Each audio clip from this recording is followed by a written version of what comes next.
അനുവദിച്ചു. വക്കീൽ എന്റെ കോള് ഇപ്പം ഞാൻ വക്കീലിനോട് സംസാരിച്ചുകൊണ്ടിരിക്കുകയായിരുന്നു. ബെയില് ഗ്രാന്റ് ചെയ്തു. നമ്മളെ സംബന്ധിച്ച് ഏറ്റവും സന്തോഷമുള്ള ഒരു ദിവസമാണ്. ഈ കാര്യങ്ങളൊക്കെ ഇത്രയും ശുഭകരമായി പര്യവസാനിച്ച സ്ഥിതിക്ക് ആരോടൊന്നുമില്ലാതെ ഈ പ്രകൃതിയിലേക്ക് തന്നെ പറയുവാൻ ഒന്ന് രണ്ട് ചോദ്യങ്ങൾ. നമ്മുടെ ഈ സമൂഹത്തിലെ എത്രയോ നിരപരാധികൾ ശിക്ഷിക്കപ്പെട്ട് ജയിലിനകത്ത് കിടക്കുന്നു.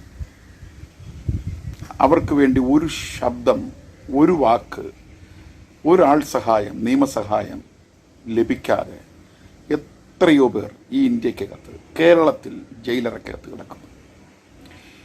ഈ പെന്തക്കോസ്ത് സഭകൾ നിർബന്ധിത മതപരിവർത്തനം എന്നൊക്കെ പലരും പറയാറുണ്ട്. മറ്റു കൊച്ചു കൊച്ചു സഭകൾ, ഈ സാമൂഹിക സ്ഥാപനങ്ങൾ, സാമൂഹ്യ പ്രവർത്തനം നടത്തുന്നവർ, അവരവരുടെ നിയമങ്ങൾ, അവരുണ്ടാക്കിയ നിയമങ്ങൾ, ഇതിൻ്റെയൊക്കെ പുറത്ത് എവിടെയെല്ലാം ജയിലിൽ കിടക്കുന്നു, ക്രൂരമായി പീഡിക്കപ്പെടുന്നു. ഉത്തർപ്രദേശിൽ കഴിഞ്ഞ ദിവസം ഒരു ദേവദാസൻ കുടുംബം, അവരൊക്കെ ക്രൂരമായി മർദ്ദിക്കുകയാണ്. എല്ലാ ദിവസവും വടക്കേ ഇന്ത്യയിൽ ഓരോ ഗ്രാമങ്ങളിൽ പാസ്റ്റർമാർ, പല പ്രേക്ഷിത പ്രവർത്തനം നടത്തുന്നവർ മർദ്ദിക്കപ്പെടുന്നു, ജയിലിലാകപ്പെടുന്നു, ഉപദ്രവിക്കപ്പെടുന്നു. അവരുടെ നീതിയൊക്കെ എവിടെയാണ്?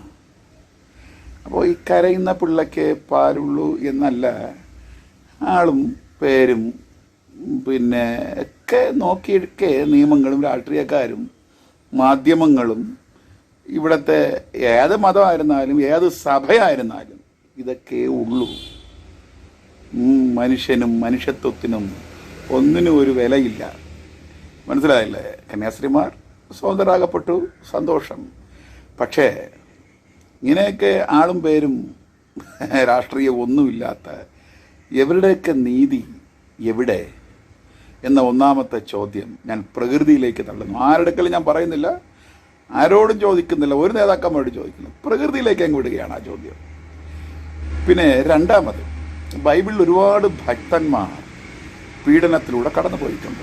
ആരും പീഡനത്തിൻ്റെ മധ്യത്തിൽ കോംപ്രമൈസ് അവർ ചെയ്തിട്ടില്ല.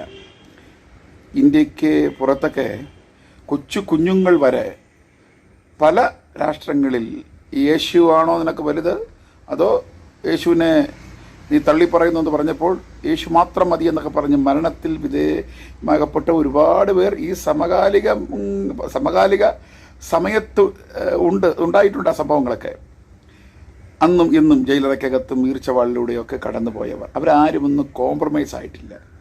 അവർ ന്യായീകരിക്കാനോട് പോയിട്ടുമില്ല, അവർ ജാമ്യത്തിന് വേണ്ടിയോ അഡ്വക്കേറ്റ് അടുത്ത് പോയിട്ടുമില്ല, അതിനുവേണ്ടി അവർ ശ്രമിച്ചിട്ടുമില്ല. അതൊക്കെ അവരത് തിരഞ്ഞെടുത്തു. രക്തസാക്ഷിത്വം, മരണം, പീഡനം, ഇതൊക്കെ അതൊരു ഭാഗ്യമായി. നീതി നിമിത്തം ഉപദ്രവിക്കപ്പെടുന്നവർ ഭാഗ്യവാന്മാർ, സ്വർഗത്തിൽ നിങ്ങൾക്ക് പ്രതിഫലം വലുത് എന്നൊക്കെ പറഞ്ഞ് അവരൊക്കെ ഇതൊക്കെ ഒരു ഭാഗ്യമായിട്ടൊക്കെ അവർ ഏറ്റെടുത്തു. ആദിമ സഭയിലൊക്കെയും പൗലോസ് അപ്പോസ്തലൻ പറയുന്നു, ആരും എനിക്ക് തുടങ്ങുന്നില്ല, എല്ലാവരും എന്നെ കൈവിട്ടു. അവന് വേണ്ടി ഒരു വാദിക്കാൻ, ഒരു സാക്ഷ്യം പറയാൻ പോലും ആരുമില്ലായിരുന്നു.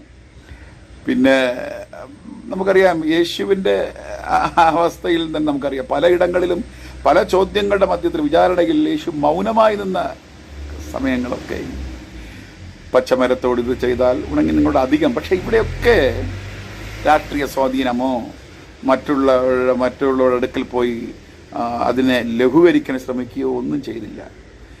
ഇവിടെ രാഷ്ട്രീയ കക്ഷികളും അവരും ഞങ്ങളൊക്കെ ശ്രമിച്ചു, ഇറക്കിക്കൊണ്ട് വന്നു അപ്പോൾ എന്നൊക്കെ പറഞ്ഞ് കൊട്ടിഘോഷിക്കുമ്പോൾ തത്വം എവിടെ, പ്രയോഗം എവിടെ?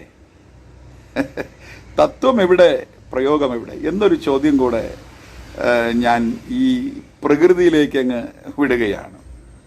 രണ്ട് ചോദ്യം ഈ സംഭവവുമായി ബന്ധപ്പെട്ട് എന്നിൽ വന്നത്, നീതിയും ന്യായവുമെല്ലാം ആളും പേരുമുള്ളവർക്ക് വേണ്ടി മാത്രമാണോ? രണ്ട്, ഈ ബൈബിളിലെ എബ്രായർക്ക് ലേഖനത്തിൽ വിശ്വാസവീരന്മാരുടെ പട്ടികയിൽ ചിലർ, വേറെ ചിലർ, മറ്റു ചിലർ എന്നൊക്കെയുള്ള 3 വിഭാഗങ്ങളുണ്ട്. ചിലർ എന്ന് പറയുന്നത് അത് സാധാരണ വിശ്വാസ ഭക്തന്മാരൊക്കെ. പിന്നെ മറ്റു ചിലർ എന്നൊക്കെ പറയുന്നത് അവർ കഷ്ടങ്ങളുണ്ടായിരുന്നു, വാളിൻ്റെ വായ്ത്ത് വല്ല അടുക്കൽ പോയി ജയിലിൻ്റെ അടുക്കൽ പോയി കഷ്ടിച്ചൊക്കെ രക്ഷപ്പെട്ടൊക്കെ വന്നവരുണ്ട്. പിന്നെ വേറെ ചിലരുണ്ട്, അവർക്ക് ലോകം അനുകൂലമായിരുന്നില്ല, അവരെ കൊന്നുകളഞ്ഞു, അവർക്ക് ലോകനീതി ഒന്നും അവർക്ക് കിട്ടിയില്ല. ഇങ്ങനെയൊക്കെയുള്ള ചിലർ, വേറെ ചിലർ, മറ്റു ചിലർ, ഇവരെല്ലാവരും വിശ്വാസ വീരന്മാരാണ്. പക്ഷേ ഇവരാരും ഒന്നിൻ്റെ മുമ്പിൽ ഒരു കോംപ്രമൈസ് ആയില്ല, കഷ്ടതയെ ലഘൂകരിക്കുവാൻ അവർ നിന്നില്ല, ലോക വഴികളിലൂടെയോ മാർഗങ്ങളിലൂടെയോ ഒന്നും പോയില്ല.